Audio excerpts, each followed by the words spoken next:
Hey, this is Derek, and listening to Skepticality for Tuesday, August 14th, 2012.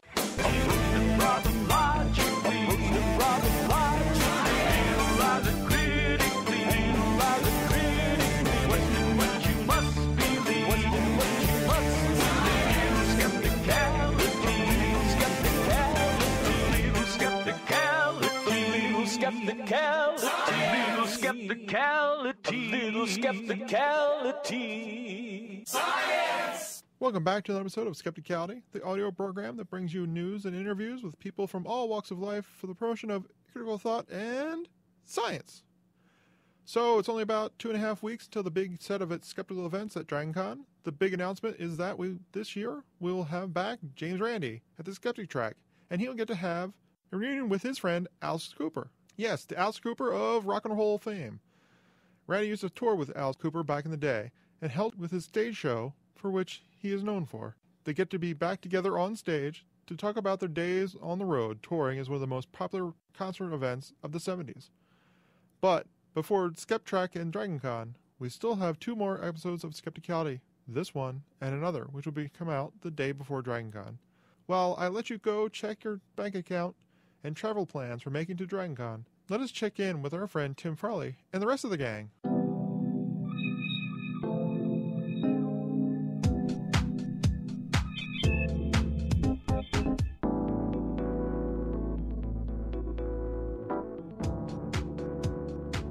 Hi, I'm Tim Farley of whatstheharm.net and skeptools.com, and this is Skepticism Past and Future. In the past, we've got several anniversaries, and in the future, we've got Google-related conspiracies, one real and one imagined. Azaria Chamberlain disappeared on August 17, 1980, and her parents said she was taken by a dingo. Many people didn't believe them, and the fight over whether this was plausible and true has lasted 32 years. It was finally resolved on June 12th, when the 4th inquest ended and found that there was, quote, sufficiently adequate, clear, cogent, and exact information that a dingo took 9-week-old Azaria from the family's tent at Uluru, then known as Ayers Rock, and, quote, the evidence excludes all other reasonable possibilities. A couple of more sunny anniversaries, both of skeptic institutions that are now 5 years old. The first Skepticamp was held on Saturday, August 4th, 2007, in Denver, with an evening event just prior on the Friday before. And there have now been over 50 Skepticamps, and they continue to be held.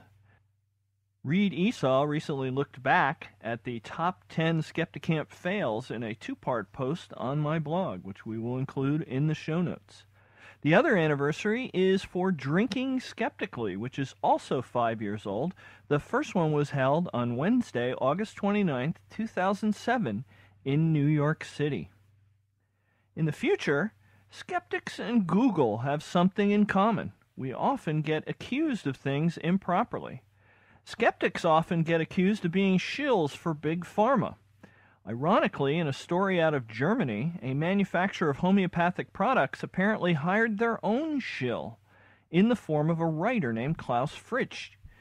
He wrote derogatory articles about scientist Edzard Ernst and others, and then posted them on several cross-linked websites in an effort to poison the Google search results for their names. This effort was outed in a German magazine article, which blogger Andy Lewis has gotten permission to translate into English on his Quackometer blog. It's very interesting reading. We'll go from that actual conspiracy to an imagined conspiracy involving Google. Google often gets accused of censorship in one way or another, and the latest accusation of this type comes from our old friend Mike Adams of Natural News. In a histrionically worded article, Google complies with FDA demands to secretly disable AdWords accounts of nutritional detox companies. Well, of course, it's not really secret. Google has a very detailed policy on their AdWords site about what they will and will not allow on AdWords, particularly involving medical health claims. because, naturally enough, the regulatory agencies get very interested in what's being advertised on Google because those ads are so visible. And if you actually read the help file that's clearly posted on Google's site, they say that they will not allow, quote, products that make false and misleading health claims, unquote. Adams links to a 2010 FDA warning about over-the-counter chelation products in his own article. And in that article is a quote from a person from the FDA who called the products misleading. So it's quite clear that Google is merely enforcing what the FDA has said are the rules. And that's it for this week's Skepticism Past and Future. Links to additional material are in the show notes, and follow me on Twitter or Facebook under the name Krelnik, Krelnik, where I post a daily fact from skepticism's past and ongoing news of skepticism's future.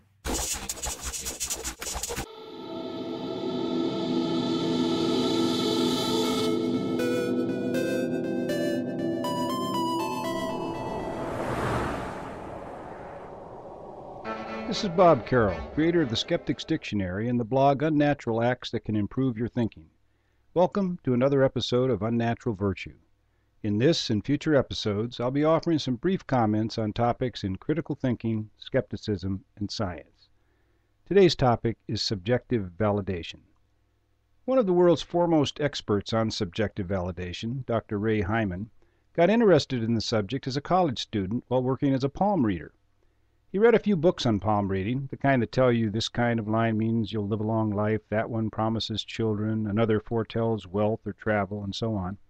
He didn't believe any of it, but he found that if he told his clients what he'd read in the books, they went away satisfied. In fact, he got so much positive feedback from his customers that he started to think there might really be something to palm reading. As an experiment, he started telling his clients the opposite of what the books advised. He discovered that no matter what he told his customers, they continued to believe in his palm reading powers. They wanted to believe him so much that they would figure out a way to make sense out of and validate just about anything he told them. This so fascinated Hyman that he devoted much of the rest of his life to understanding why this is so. He is now recognized as one of the world's leading authorities on cold reading and subjective validation. What was he telling them? Things about love, money, careers, health, travel, and ambitions. The topics visited by palm readers, astrologers, psychics, rumpologists, and the like are topics most people are interested in because they're about themselves and about things most people consider important. Ray didn't have to concern himself if what he said was true or even meaningful. The clients would work hard to make sense and find meaning in whatever he put forth. Understanding subjective validation is the key to understanding cold reading, palm reading, astrological chart reading, mediums who claim to get messages from the dead, people who claim to know your personality from the lines and bumps on your rump, and dozens of other activities where people seem to be able to know all kinds of things about other people without ever having met them or knowing anything about them. Subjective validation is the process of finding personal meaning and significance in impersonal data. Give us a string of words, initials, or statements, and most of the time we'll be able to connect the data to something we remember and give it personal significance. Much of the data presented in palm readings, astrological charts, or by mediums claiming to hear the dead are actually impersonal and are either meaningless in themselves or the kind of thing that many people would be able to relate to. You might say that subjective validation is to words what the Rorschach is to images, or what apophenia is to random perceptions. We construct meaningful tales out of what is basically just noise. Fortunately for those who take advantage of subjective validation, there is no shortage of people eager and willing to work hard to find personal meaning in whatever is thrown their way. It's not difficult to figure out why. We are a self-centered species. Some of us go so far as to believe that the entire universe was created by an omnipotent being just for us. You'll not drive too many people away if you keep the conversation focused on them. And many of us want to believe we can make contact with dead loved ones or get some glimpse into what the future might hold regarding things like health, wealth, relationships, and travel. So we're not too critical in our thinking about the activities of psychics, astrologers, and the like. In a successful cold reading, for example, the sitter will be convinced that the reading was accurate and that the accuracy was due to the powers of the medium, the astrologer, or the palm reader, rather than to the sitter's ability and willingness to cooperate and work hard to find some sort of meaning in whatever the cold reader says. Sitters are often very compliant. A medium will say he senses a father figure trying to contact him from the spirit world, and the sitter will work hard to remember someone who fits the bill. It need not be the sitter's father, so when the sitter identifies this father figure as her deceased husband or a friend's uncle, the medium is validated by the subject. The medium is also validated by the subject when the medium says she is getting the message, "I do not walk alone," and the sitter makes sense out of this by seeing it as a communication from a departed soul who was in a wheelchair before she died. There may be thousands of ways to make sense out of an ambiguous stimulus like the name Michael or the expression broken wheel or many windows, and compliant sitters are usually able to find at least one way to make sense out of whatever the medium says. Selective memory is also involved in subjective validation. It is very unlikely that any sitter will be able to find meaning in every utterance a medium makes. Fortunately for the reader, the sitter will usually forget the misses and remember only what appear to be hits. The sitter will remember what she was able to make sense out of and forget the stuff that made no sense to her. Also, it rarely occurs that anyone makes an independent check of the accuracy of the sitter's rating of the reader. So if a sitter is satisfied that a reading is very accurate, that is usually taken as sufficient evidence by the medium and by experimenters who test mediums, such as Gary Schwartz, as proof of the accuracy of the reading.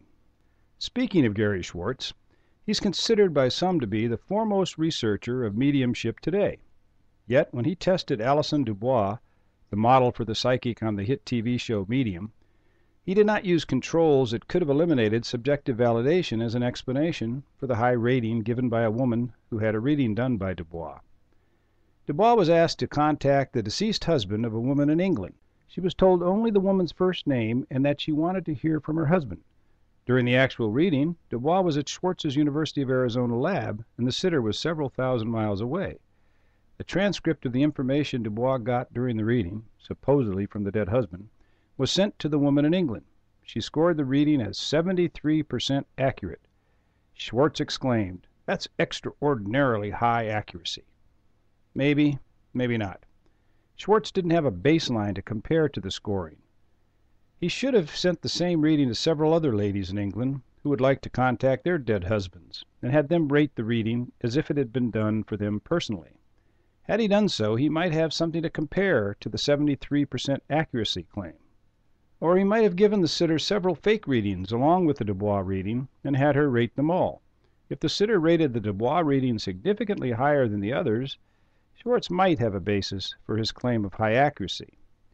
Schwartz doesn't even seem to be aware of the Fourier effect. Given fake personality readings taken from a newsstand astrology booklet, students in many experiments have consistently rated the readings as between 80 and 85% accurate. Why? Subjective validation. If you try hard enough, you'll find meaning and significance in many statements that aren't intended for you personally. Human beings are very good at finding meaning where there is none and giving significance to what is actually meaningless in itself. We are especially good at relating things to ourselves, as if the entire universe centered on our interests. Words, symbols, signs, sounds, gestures, and the like have no meaning in themselves. Human beings give them meaning, and often we give them a personal meaning when none was intended. We're very good at this, and you might say it is what distinguishes us from most other creatures on this planet. Sometimes, however, we don't see what is right before our eyes. We see what we want to see and hear what we want to hear. If our motivation is strong enough, we can sometimes even bring the dead back to life or come to believe that mundane things about our lives are imbued with paranormal or supernatural significance. Well, that's it for this episode of Unnatural Virtue. For more on subjective validation, cold reading, rump reading, the Fourier effect, palmistry, and the like, go to my website, The Skeptic's Dictionary. In the meantime, please commit some unnatural acts in public.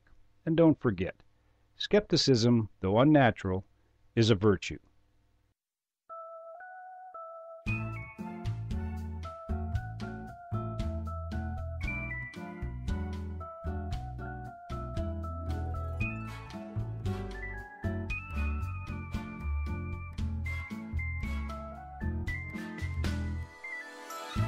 Hello and welcome to The Odds Must Be Crazy on Skepticality, where you're your own grandpa.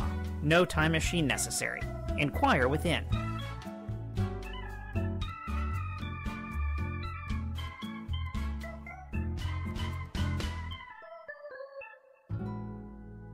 I'm Wendy Hughes. And I'm Jarrett Kaufman. And we're here to entertain you, or, barring that, educate you, or, barring that, distract you from your commute.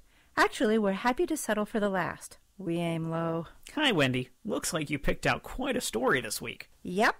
And this one is about one of my childhood fantasies, a secret twin. Today's story came to us courtesy of blog reader Tamara Rousseau, and it can be found on our blog today by searching for Coincidence or Conspiracy, also linked to in the show notes. Tamara's story of surprising revelations begins... Spring 2001 found us as members of a very liberal, free-thinking, support-you-where-you're-at kind of spiritual fellowship in Southern California. We were new to the area and had made friends with a local family that homeschooled just as we did and also attended the fellowship. The dad, Patrick, was a stay-at-home dad. I was a stay-at-home mom. Our kids were close in age, and we found ourselves getting together for playdates quite often. Barbara, the mom, along with my husband, Mo, were in the trenches supporting our lifestyle choice of stay-at-home parent, and when we got together for family functions, we all very much enjoyed each other's company. One day at the fellowship, Barbara wished me a happy birthday. I thanked her. She told me it was also Patrick's birthday. I didn't give that much thought, as I knew it was not so uncommon to share a birthday with another person. A couple of weeks later found us at their home having dinner, along with Patrick's widowed dad. Patrick mentioned us sharing the same birthday, and asked what year I was born. I had always assumed Patrick was a few years older than I, because he was completely gray. But no, it turned out he had grayed prematurely and was born the same year I was. Then Patrick asked where I was born, to which I replied Denver, Colorado. Patrick said I was born in Denver, Colorado. Now it was getting a little weird. I grew up in Wyoming, and Patrick grew up overseas with a traveling engineer father. We had both ended up settling in Southern California, and here we were at the same table, finding out that not only did we share the same birth date and birth year, but also the same birth city far away. "What hospital were you born in?" was Patrick's next question. "I don't know," I replied, "but I was adopted out of St. Joseph's Orphanage." Patrick's father piped up and said, "I do remember an orphanage not far from the hospital." Chances are that we were born at the same hospital. "What time were you born?" asked Patrick. He continued, "I know I was born at 1:12 p.m. because a friend did an astrology chart for me once and needed to know the time." I replied that I didn't really know, but I thought it was in the evening. Not too long after that, I had a reason to go get my birth certificate out and decided to check the time of birth.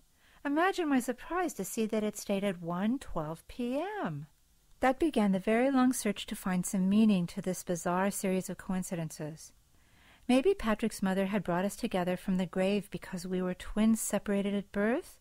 We were very similar in personality and also shared certain physical characteristics. I decided to search for a birth mother, and if I didn't find one, we would do DNA testing. A few months later, a birth mother was identified, but she was deceased. Maybe it wasn't true then. Maybe she was just a shill for the Catholic Church, a cover, if you will, so they could carry out a maniacal social engineering plot. But a half-sister was found, and while I look nothing like the birth family, I do share many personality traits.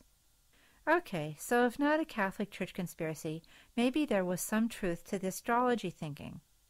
Maybe that explains why we were so similar, not related, but destined to be similar by virtue of our birth dates. In the end, we accepted the inevitable.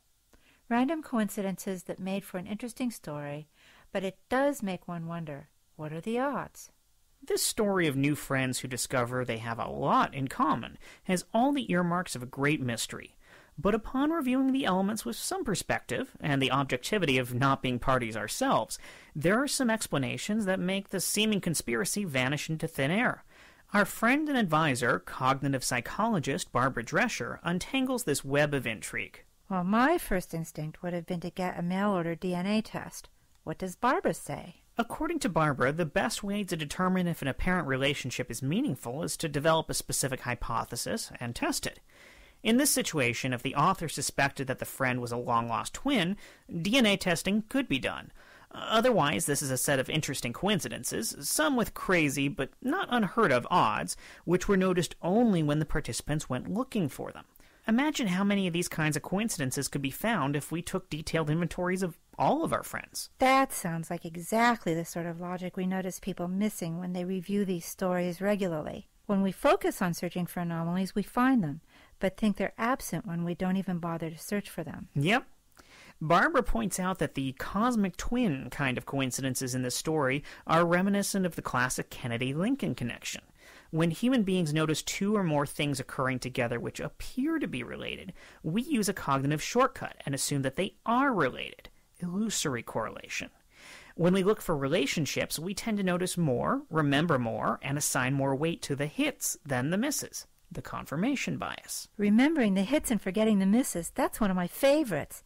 It's a great way to show people how we convince ourselves of falsehoods constantly. Exactly. As Barbara says, which we notice all the time, this is how data mining reveals meaningless anomalies which scientists mistake for real relationships. Everyone's susceptible to this, Wendy, even you and I. So you think there's someone out there that I could convince myself is secretly my twin? Maybe so, but I'm pretty sure one of you is more than enough. Thanks for listening to The Odds Must Be Crazy on Skepticality. Please be sure to visit theoddsmustbecrazy.com and read through every single story on the site and comment with the answers to all the hidden quiz questions hidden nowhere on the site. If you enjoy these segments and are planning to attend DragonCon this Labor Day weekend in Atlanta, you can hopefully meet us on the Skep Track and see us speak. But we need your help to get there. Go to theoddsmustbecrazy.com and click on the donation link and toss us whatever you think you can spare. Every little bit helps. If you cannot attend, remember that the whole thing will be live streamed. So if we make it there, you can still see us speak, just from your computer monitor. In the meantime, don't forget to follow us on Twitter, like us on Facebook, circle us on Google+, and validate us in life. Hit the Submit a Story link on our site to share your own crazy stories. Or tweet the short ones with the hashtag TOMBC. The Odds Must Be Crazy is a project in collaboration with the Independent Investigations Group in Los Angeles, California. Visit them at iigwest.org. Barbara Drescher is a contributing editor to our blog and can also be found at icbseverywhere.com. Special thanks to our producer and sound engineer, Brian Hart. Our theme music comes to us courtesy of Mr. Deity himself, Brian Keith Dalton. You can find him at mrdeity.com. That's it for this episode, but until next time, try scrutinizing every detail of your friends' lives in search of your own secret doppelganger. Your buddies will love all the extra attention. So, Nikki, I have you on today to talk a little bit about your background and your new book. Thank you for having me. No problem. So let's just start off with a little bit about your background. You've written articles and pieces for people like the New York Times, Newsweek, USA Today, Humanist Magazine, Salon. Yeah. And you've appeared on NPR's All Things Considered and TV, CBS, Sunday Morning. Mm-hmm. So any of these still going on?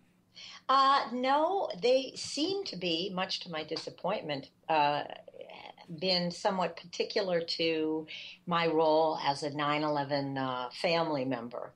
I'm hoping with this book, Hope in Small Doses, to change all that because I enjoyed the process of talking to people and being on the shows. But there's not a lot of that going on right now, just a little bit here and there. Now, it's funny because that was going to be my next question about the fact that you were the first executive director of Families for September 11th. Mm-hmm. And when you were involved with that group received an award for the Conflict Transformation Group from the Search for Common Ground. Mm-hmm. What is that group? I think most people wouldn't know who the Search for Common Ground group is. Oh, I would love everyone to know. Search for Common Ground is an NGO. So it gets the majority of its funding from the State Department, but it's getting less each year. But what it does is it sends trained teams into high conflict areas, the Sudan, until recently Indonesia, Sierra Leone, and they work with the groups that are warring with each other to reach a common ground, an area of commonality. They call it conflict transformation rather than resolution because they acknowledge that there will be differences. They've worked to mitigate the child soldier movement and brought a young man over who wrote a popular book. They have worked in the Middle East, which is probably their original goal and probably their most intractable problem. And they give this Common Ground Award for work both in the United States and globally that seeks to provide a bridge to understanding with other groups that would normally be antagonistic towards each other. And when you were in that group, what was the exact reason why they gave it to you, the group that you ran at the time? Well, the group, in reality, the board of the group, it's hard to say exactly how the family members themselves felt, although we tried to poll them. But the board, they were a group of people who felt very strongly that anger and vindictiveness and revenge seeking under the banner of moral authority or justice had a lot of pitfalls, and they didn't want, as 9/11 family members who had lost children or spouses, to be associated with the kind of hate and anger that unfortunately surfaced just after the unity movement, which was way too short, and then all of a sudden all of the antagonisms started coming out, and they didn't want that. So I met actually a young man, incredible young man. He was a graduate student at the time, and he formed a group called Americans for Informed Democracy, and it was a student movement that was trying to reach out and work around the very angry, I thought, foreign policy that the United States was promulgating at the time, and trying to reach out to regular people who might have been Islam. So we together devised an idea of putting on town hall meetings through universities, mostly on the East Coast. And one of our board members was at nearly every one of these town hall meetings. And Muslim Americans, people in the Muslim American community, would be with us on a panel, and we'd have discussions, kind of lively at times, but discussions nonetheless. And that actually led them to giving your group an award. Single us out and give us an award. Now, we got an award the same year as Muhammad Ali, so I'm not sure we were as noticed, but it was really exciting for me to be on stage with Muhammad Ali, I'll tell you. Yeah, it was like right before we don't have him anymore. Yeah. So then the book we're talking about is Hope in Small Doses. Yeah. And the more recent book, this is the one that just came out? That's the more recent book. About 2 or 3 years ago, I wrote a book called Because I Say So, The Dangerous Appeal of Moral Authority. And that book was dealing with the level of certainty I found after 9/11, which I referred to just before, wherein a lot of people felt they knew exactly what had to be done, exactly who the evil people were. They could spot them a mile away.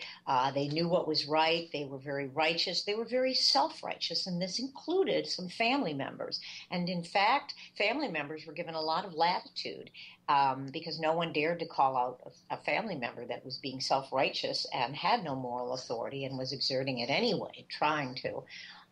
Not that in the end the family members had that much influence, and some of the things that they did, such as help convene a 9/11 commission, I think were really good. But I think that the idea that family members and others had some kind of a moral superiority was just strange. So I argued against that, and then it left me at the last chapter kind of incomplete. And I said, well, if you don't have certainty, what do you have? And I sort of put out very tentatively the idea of maybe hope. Then I started thinking about it about 2 years ago, and I thought, gee, I'd like to write another small book, because the first one was small, about how a person who's skeptic, who knows that certainty is a chimera, who engages in critical thinking and asks a lot of questions, how that person might hope. Because my limited understanding of hope was that a lot of people thought it was tied in with outcome certainty and guaranteed outcomes and expectations. And I said, oh, that can't be. That can't be. So I did a lot of research, really eye-opening research, which also at the same time helped me clarify that I was actually proposing a kind of a counterculture version of hope. Counterculture meaning the culture now, which is terribly negative and very depressed, and either you are absolutely certain about something, especially your own mind and your own opinions, and that may make you feel hopeful, and that may make you feel depressed, and there's nothing in between. So I was kind of maybe quietly, although maybe less quietly would be nice at this point, suggesting that there's another way of hope, of looking at hope. Yeah, and because you've mentioned it a couple of times, that people didn't get the idea already, but it was your husband who died in 9/11, right? Yeah, I'm sorry. It's funny. I am a 9/11 family member, but it's 11 years and so much has happened, and I forget that the tag sort of hangs on. But yes, my husband was killed on 9/11, and it was as terrible as you can imagine any unexpectedly violent thing would be, and it was exceptionally public. Now it seems we have something happening every year or two or three or four, and they all, there's a sort of a pattern of the way the news media covers it. But then it seemed to be, we were still at the beginning of this kind of massive amounts of analysis, attention, searching for nuggets of wisdom or information from people that were just going through a terrible grief process. So yes, that was what started me down the path of executive directing and then writing. And is that group the 9/11 group that you were the executive director of? Is it still around? Actually, Families of September 11 is closing its doors in September, and it is continuing with an offshoot, which will be directed towards school programs that deal with tragedy and resilience. So it's children and education focused, but the needs of the families, insofar as they can be served by an advocacy group, have been, I'd say, at this point. Now, that sounds like a great use of the extra energy that group might have. Yeah, but I will have to tell you that this is one of four of the biggest groups, and then behind those four groups there were a dozen other groups. Most of those groups are going to continue because they have very special needs, including the needs of their founders to keep continuing. That just wasn't the case with our group. So, and kind of at the beginning of your book, you talk about your role models. And I think the most interesting one to many of the people who listen to this show would be Stephen Hawking. And you had a bunch of information about how the life of Stephen Hawking is right now. And I think a lot of people don't realize how much effort it takes him to even answer questions anymore. People don't realize how much planning it takes for him to do what he does. And I think that's a good demonstration of what you, in your head, I guess, were trying to relay as, if you're full of hope, these are the things. And even in that part, he actually uses the word hope in a fairly positive way.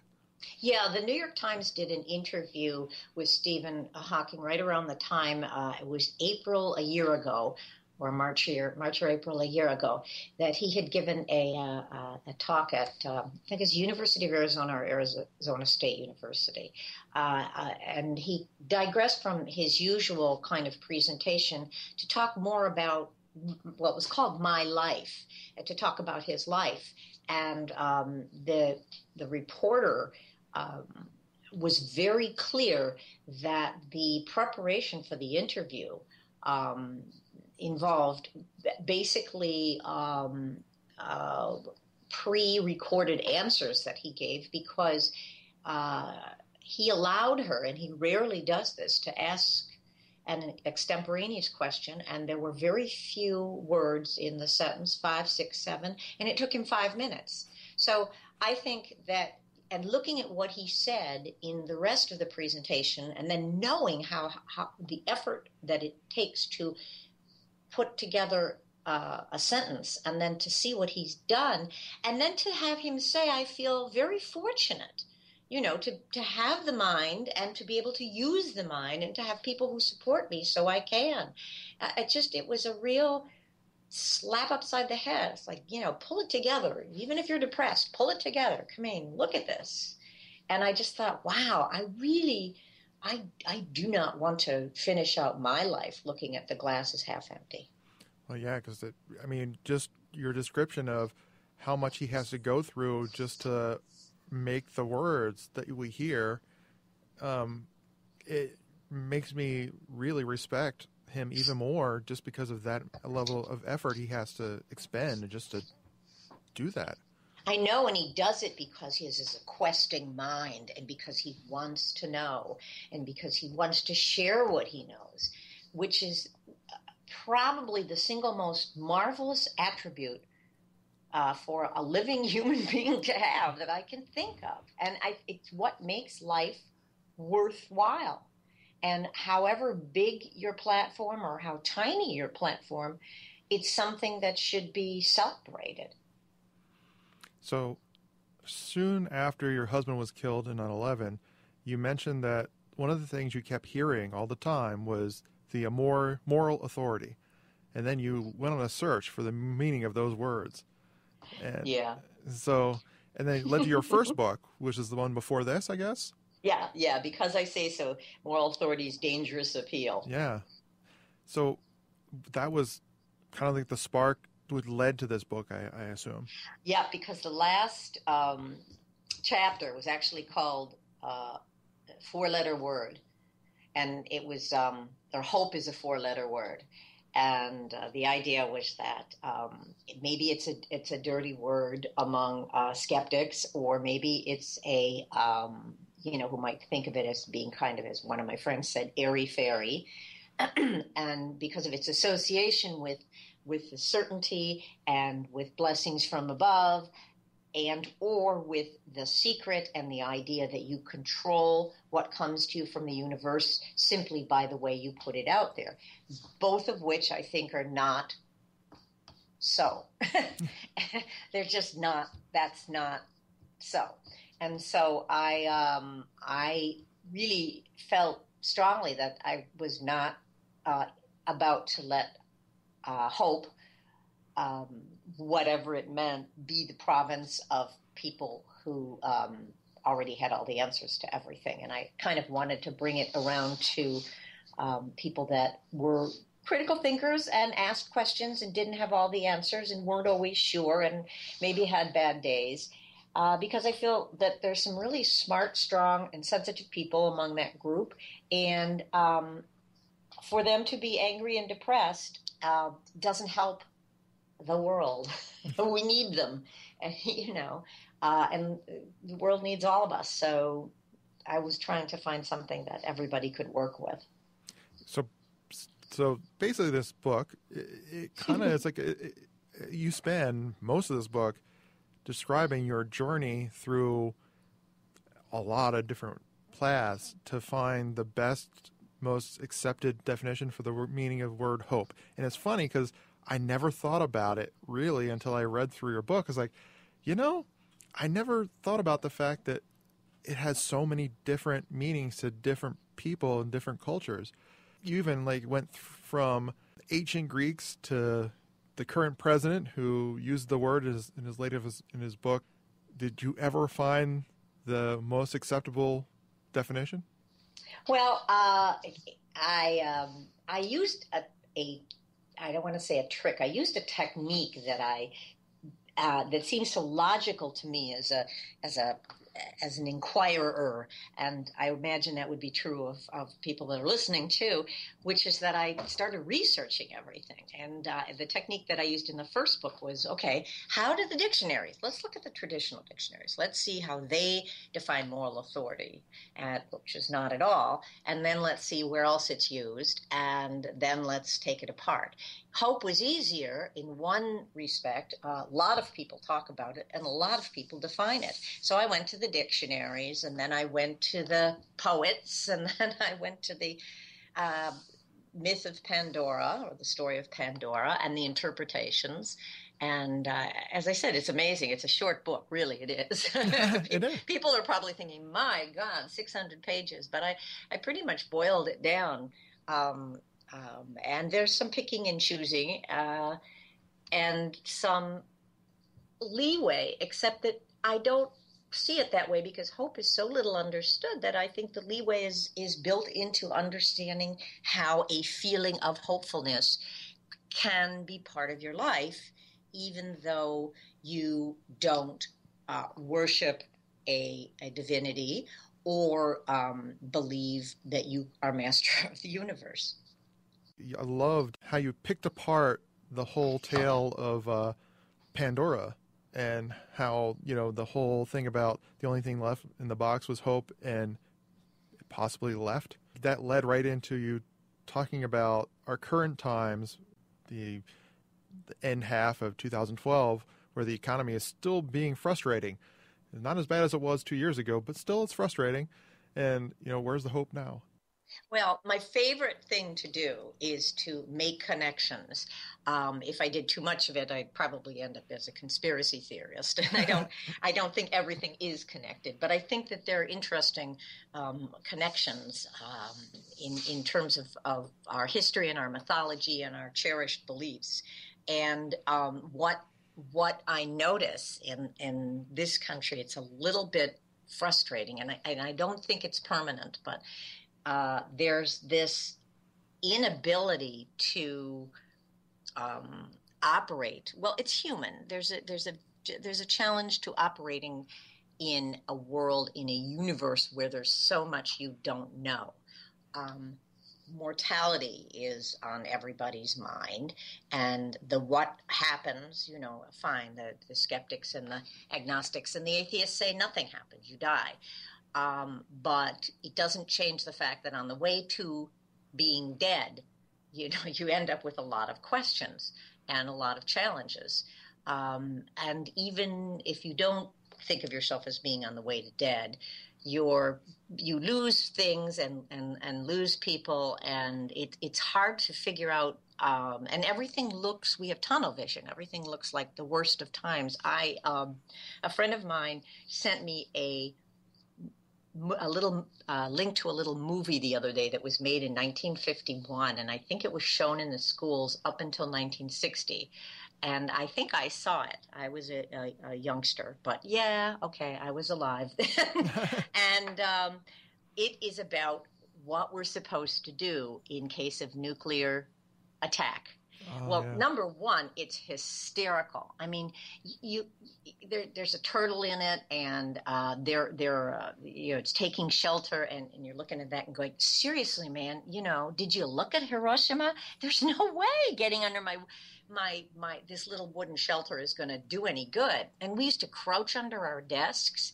In grade school, these little wooden desks with little metal stands and regular windows, and you just go, wow, if any sensitive kid should have been like mentally ill with these constant air raids and attacks, but then any sensitive kid should have been mentally ill after orange and red alerts and all of that. Duct tape has been going on for 50 years. People ran out and bought duct tape right around the time of the Bay of Pigs. I am not kidding.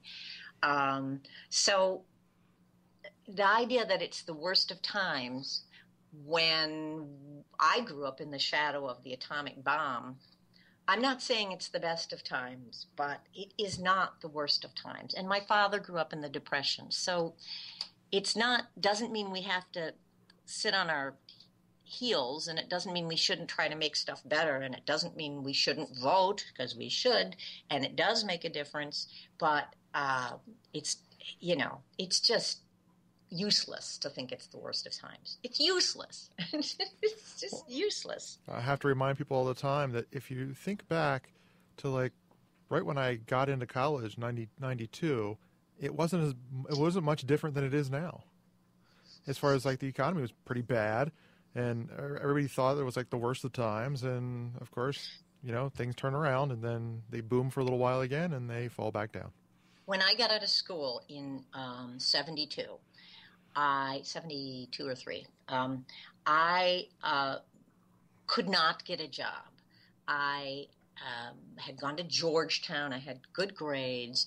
I was living in Washington, D.C., and for several years I worked as a receptionist, and I tried to do the waitressing thing, but I couldn't. And it wasn't like I was trying to break into acting. I was actually trying to get to work for the government. I did want to work for the National Endowment for the Arts, but I couldn't. I didn't have the right connections. I didn't have whatever it was. I was a woman. That was a little.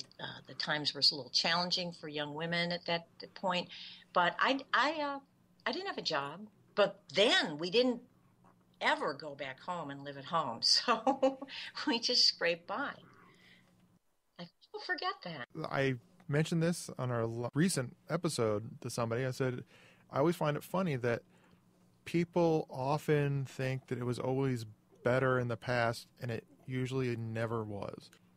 I think, though, even though people think it's the worst of times, and I'm saying, and we're saying that it isn't, I'm not advocating in any sense of the word some kind of a blind hope wherein we say everything's fine or goodgy, it's all going to get better. Someone I was talking to on the radio last week asked me, well, maybe you don't like Barbara Ehrenreich, who wrote Blindsided, which is a wonderful book, which really goes against the whole positive psychology movement. I said, no, I think she's brilliant, but she dismisses hope. She said, well, hope is something you don't control, and then she goes on to blast optimistic, positive thinking. And I'd like to change the playing field by redefining the terms. I think that I would like to take hope away from the concept of positive psychology as a blinders-on kind of hope promotion that says, hey, if you have cancer, just fight it and you'll get better. It doesn't always work that way, and I get it. And it's very cruel to say, to people, your cancer is getting worse because you're not trying hard enough. I think that's just, I understand that nobody wants anybody to be a victim, but I think that's just incredibly cruel. Or you're not praying hard enough, or you're not something hard enough. Sometimes, as Forrest Gump says, shit happens, and there's not a whole lot you can do about that. But you can make a decision to prioritize not only your thinking, but the way you look at life. You can, and sometimes, especially with someone that suffers from depression, whether it's mild or not, and I've been there, you have to fight your way towards this way of looking at hope as a possibility. You don't know that things are going to end up terribly. So you don't know that the glass is half empty. If it's coming up right at the 50% mark, and even if it's not, you don't know. So take the unknown as a starting point, as a jumping off point to trying to make things better, to trying to observe what is good in the world rather than what is bad, and then trying to fix what's bad insofar as you can, also cutting yourself some slack, because I'm real big on cutting cutting all of us cutting ourselves some slack. I hardly ever used to do that with myself. So I'm trying to turn over a new leaf there. That's probably a good way to live your life. Yeah, well, it's a better way. I get more done when I'm not expending energy beating up on myself. So you used a quote from the TV show House in the beginning of one of your chapters, which one of my favorite. He had so many quotable moments in that show, and I like this one because one of the one you actually used was the assessment he had when somebody asked him about hope, and he said, "Well, the part of your brain that's reserved for hope is, as he said, very, very tiny." So I assume then you don't believe in that part. Well, I did some research into the brain neurology because that's all the rage now, and it's impacting everything from philosophical discussions about whether we have free will, to whether we can overcome our biases, to whether we could shift political alliances or even learn new information. And there have also been some studies, or there were in the middle of this decade, past decade that is, on whether we are hardwired to be optimistic, whether we have the innate capability of being optimistic, whether not being optimistic means you have a disease, or whether it just means you are defensively pessimistic, blah, blah, blah, blah, blah, blah, blah. And so under all this, I wanted to see the extent to which hope is a what they call an emotion, that is an unconscious feeling. And it turns out, well, I shouldn't say it turns out because it depends on who you believe, of course, but hope itself is not mapped in the brain. They look at anticipation. So since I'm proposing that hope is not the same as anticipation, which is a very hard concept for most people to understand, but anticipation is when you expect something to happen and you tell your body to get ready. And most mammals do this. But hope turns out to be, at least in the psychology view, a belief system. It is the belief in a positive outcome. Now, where I differ from some positive psychologists is that I say that you can believe there's such a thing as a positive outcome without believing that it's guaranteed. And if you believe there is such a thing as a positive outcome, then I think you can have hope. And yes, it's a generalized hope. And yes, it has to change from situation to situation. But it might allow you to seek those situations in which a plan might not only cause you to hope, but might give you purpose. And that in turn might give you a reason to get up in the morning, and that in turn might make you feel better, and that might allow you to suffer some setbacks without falling into a crippling despair. And I'm not a psychologist. This is just my theories. Well, yeah. Well, in that same train of thought, you mentioned a couple times in the book about how we, as more secular type people, can reclaim the word belief without assigning supernatural meaning to it. It's really important to me. I've kind of come out of the closet as a humanist, and I have many friends who are humanists, some of whom believe there's something greater than us at work, and some of whom absolutely don't. And all of that's fine because humanism is a really, really big umbrella. But what they all have in common is that whatever else is going on, what we make of our lives is key. It's crucial. It's what is the most important.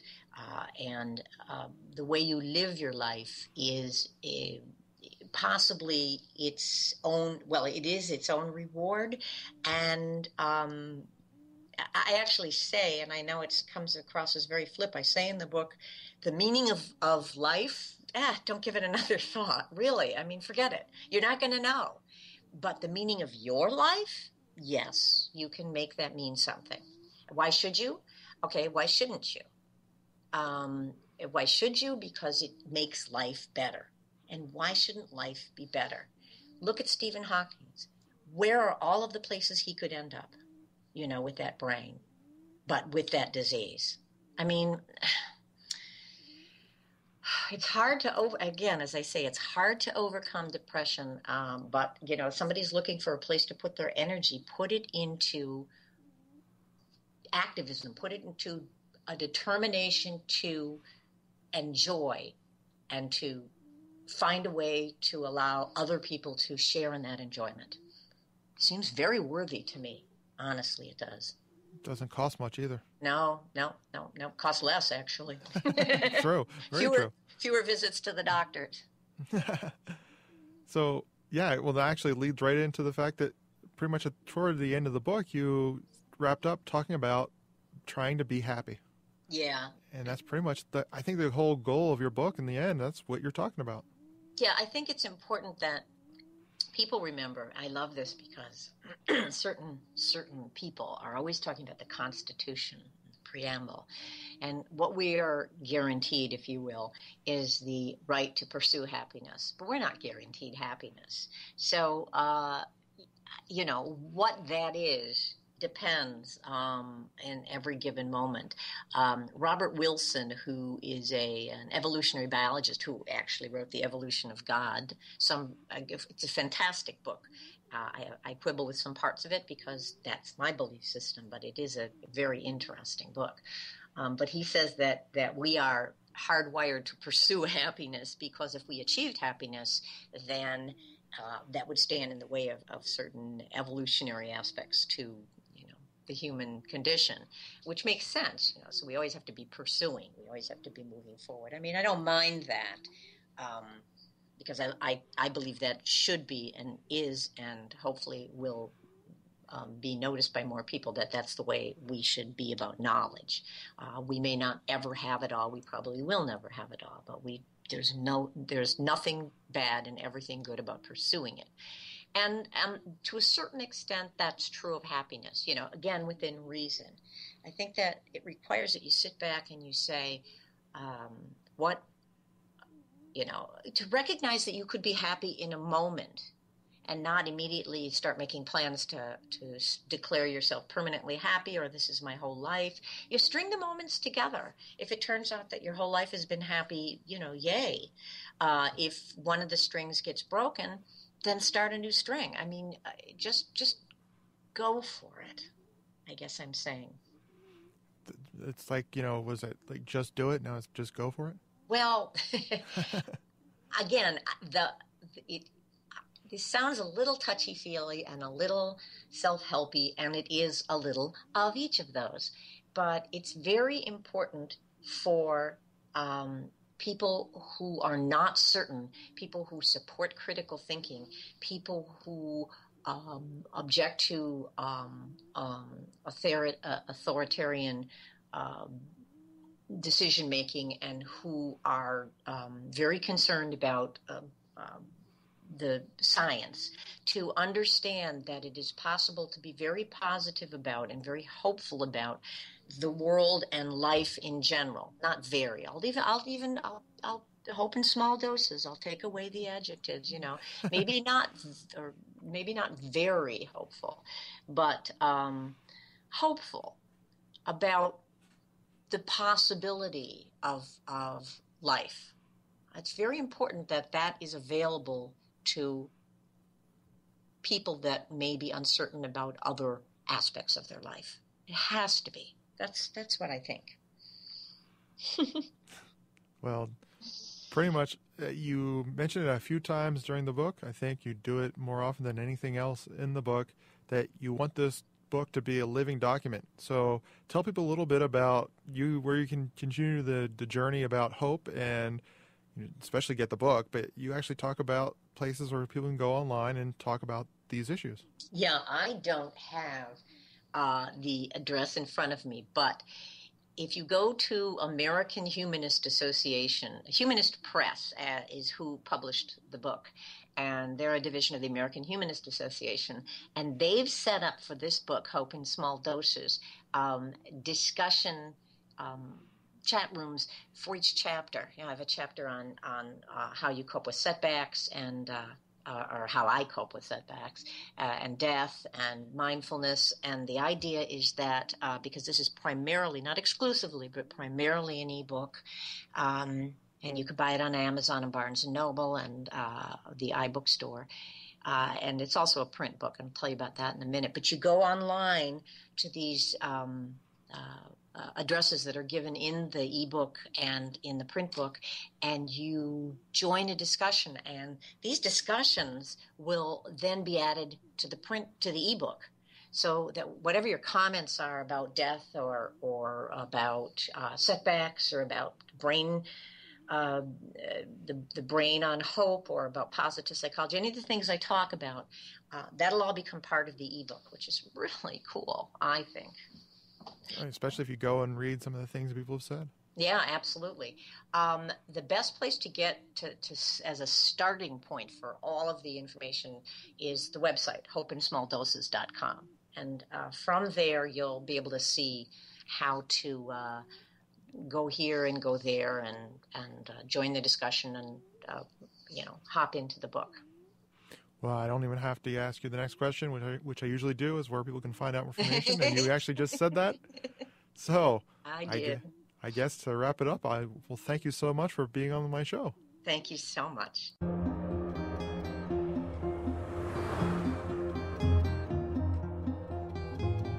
Thanks once again to Nikki for taking the time out of her schedule to talk with me and to share the things you discovered from her adventures in hope. You can find all the links to the things we talked about in this episode in the show notes at our website, www.skepticality.com. Hungry for more skepticism? Want to learn the truth about the scientific controversies of our time? Then subscribe to Skeptic, the quarterly magazine Stephen Jay Gould called the best journal in the field. To subscribe, visit skeptic.com today.